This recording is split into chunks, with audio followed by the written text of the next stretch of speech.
School ഐറ്റംസുകളുടെ വർണ്ണവിസ്മയം തീർത്തുകൊണ്ട് അന്ന ഷൂസ് ആൻഡ് സ്പോർട്സ് ഒരുങ്ങിക്കഴിഞ്ഞു.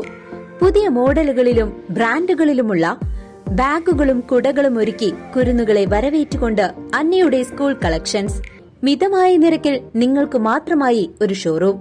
അന്ന ഷൂസ് ആൻഡ് സ്പോർട്സ്, കനറ ബാങ്കിന് മുൻവശം, ചേലക്കര. ചേലക്കര ഗവൺമെന്റ് SMT സ്കൂളിൽ 10ാം ക്ലാസ്സിലെ വിദ്യാർത്ഥികളുടെ രക്ഷിതാക്കൾക്കായി ബോധവൽക്കരണ ക്ലാസ് സംഘടിപ്പിച്ചു.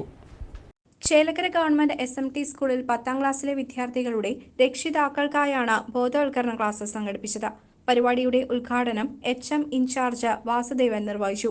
PTA പ്രസിഡന്റ് MV മനോജ് അധ്യക്ഷനായിരുന്നു. Consultant psychologist doctor P Narayanan class നയിച്ചു. ഒരു NCERTയുടെ ഒരു സ്റ്റഡി ഉണ്ട് കേട്ടോ, ടീച്ചേഴ്സ് പറഞ്ഞു കണ്ടിട്ടുണ്ടാവും. NCERTയുടെ ഒരു സ്റ്റഡി ഉണ്ട്. ഇന്ത്യയിലെ മുഴുവൻ സ്കൂളുകളിലും ഉള്ള വിദ്യാർത്ഥികളുടെ മുഴുവൻ പറഞ്ഞ സാമ്പിൾ ആട്ടോ. സ്റ്റഡി എങ്ങനെയാണ്, എല്ലാവരെയും എടുക്കുകയെന്നല്ല, ഒരു സാമ്പിൾ എടുത്തിട്ട് നടത്തിയൊരു പഠനം. അതിൽ പറയുന്നത് 81% കുട്ടികളെങ്കിലും ആൻസൈറ്റി അനുഭവിക്കുന്നതാണ്. 81 എല്ലാം ചേർത്തിട്ട്, ചെറുതും വലുതും ഒക്കെ ചേർത്ത്. ഇപ്പം നേരത്തെ പറഞ്ഞ മാതിരിയുള്ള പരീക്ഷയോടുള്ള ഒരു പ്രതികരണം, ക്ലാസ്സിനൊക്കെ ചേർത്തുകൊണ്ടുള്ള ഇതെടുത്താൽ 80.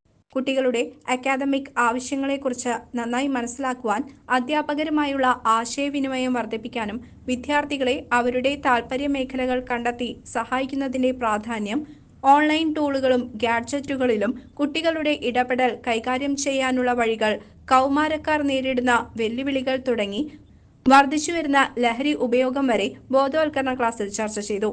HM in charge Halima, MPTA president Sumayya Kabeer, staff secretary Shifa, മറ്റ് അധ്യാപകരും രക്ഷിതാക്കളും ബോധവൽക്കരണ ക്ലാസ്സിൽ പങ്കെടുത്തു. CCV news, Chelakkara.